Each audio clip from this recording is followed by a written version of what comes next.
e nem cheguei perto, viu, Zaidan, de praticar judô. Nós temos no judô um princípio que é elementar, e é bom lembrar que Vladimir Putin é faixa preta em judô, né? E existe um princípio elementar que é você usar o movimento e a força do oponente para derrotá-lo. E foi exatamente o que fez o Vladimir Putin, né? Porque imagine o seguinte: alguma chance de no batalhão Wagner, no grupo Wagner, que é um grupo de mercenários, alguma chance de não haver vários espiões dos militares russos e do Kremlin? Nenhuma chance. Desde o início, quando foi formado o Wagner, lá em 2015, já havia gente do exército que entrou para esse grupo exatamente para espioná-lo e manter o governo rotineiramente informado, porque há muitos ex-militares no grupo Wagner. Então é claro que mercenário, via de regra, ele trabalha para quem paga mais. Isso é óbvio. E com o Prigozhin não é diferente.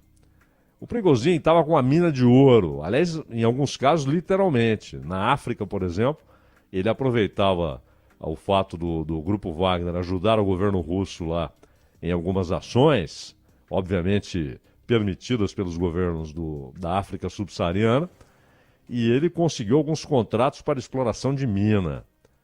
Também ganhou dinheiro do governo sírio, porque o Wagner foi usado quando a Rússia garantiu a permanência do Bashar Assad na presidência da Síria. E o grupo Wagner ainda tem elementos dentro do território sírio, assim como o exército russo. Então é claro que quando, por alguma razão, ou por um delírio, ou porque alguém pagou mais, o Prigozhin decidiu fazer essa incursão, segundo ele, nunca contra o Putin, mas contra o ministro da Defesa, é claro que o Putin já sabia. É óbvio que já sabia. E permitiu que eles fizessem esse movimento e depois iniciassem uma patética marcha em direção a Moscou. Não é? E aí o Putin usou esse movimento, primeiro, para fazer com que houvesse uma manifestação de todos os partidos políticos em apoio ao presidente. Então ele reforçou seu poder político. Segundo, ele queria tirar logo o Prigozhin da jogada. O Prigozhin estava se tornando perigoso, porque estava com muito poder e muita sede de poder e de dinheiro. Ele deu checkmate. O Prigozhin, de repente, no sábado, percebeu a realidade. Falou: nós seremos destruídos. E uma grande parte do grupo Wagner não aderiu a esse movimento delirante. Não aderiu, ficou fora. E, obviamente, agora eles serão incorporados ao exército russo. O grupo Wagner será agora completamente controlado pelo departamento, pelo Ministério da Defesa. E o Prigozhin vai para a Bielorrússia ficar sob os olhos vigilantes do ditador Lukashenko, ditador da Bielorrússia. Então, foi um lance típico de um judoca. E como o Putin é a faixa preta, o golpe saiu perfeito, um ipô. Ele não só tomou o controle do grupo Wagner, como derrotou o Prigozhin, mandou o Prigozhin para a Bielorrússia e aumentou o seu poder político interno. O que a gente lamenta é porque tem aquela máxima antiquíssima, né? A primeira vítima da guerra é a verdade. Mas nunca, nem nas guerras mundiais, na primeira e na segunda, houve um festival tão deslavado de mentiras na imprensa, no noticiário, a respeito dessa guerra.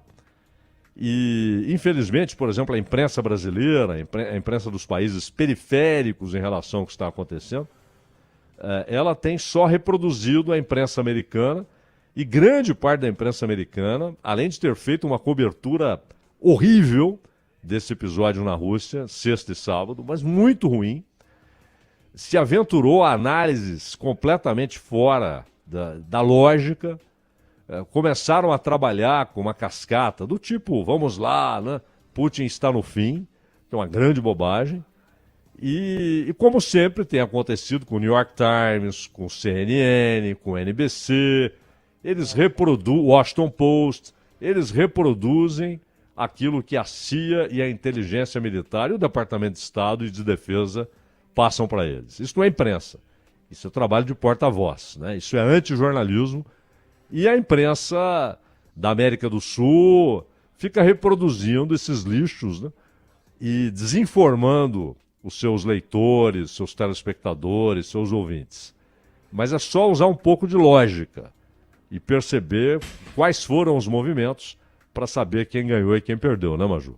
Zaidan, o líder do grupo Wagner, o Prigozhin, falou há pouco, há algumas horas, e ele disse que esse inédito motim promovido por suas forças não visava derrubar o governo de Vladimir Putin, sim responsabilizar aqueles que cometeram os erros na guerra da Ucrânia e também evitar a extinção do exército de mercenários sob seu comando. Essas, então, foram as falas de agora a pouco do líder do grupo Wagner.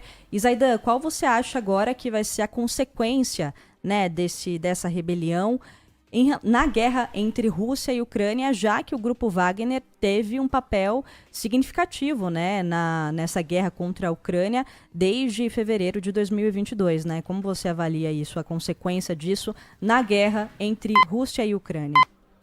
Maju, como a maioria do grupo Wagner não aderiu a esse movimento delirante do Prigozhin, essa maioria será incorporada ao Ministério da Defesa. Ficará sob comando do Ministério da Defesa, tanto que, não por acaso, o ministro da Defesa iniciou uma viagem ao leste da Ucrânia e esses grupos passarão agora a obedecer diretamente ao Ministério da Defesa. Sem o Prigozhin, sem um comando que a Rússia não considerava confiável, com o Prigozhin fora de cena, né, numa espécie de exílio que ele quer fazer valer a ideia de que é voluntário, mas não é, não foi dada a opção a ele, e ele percebeu no sábado que ele seria morto.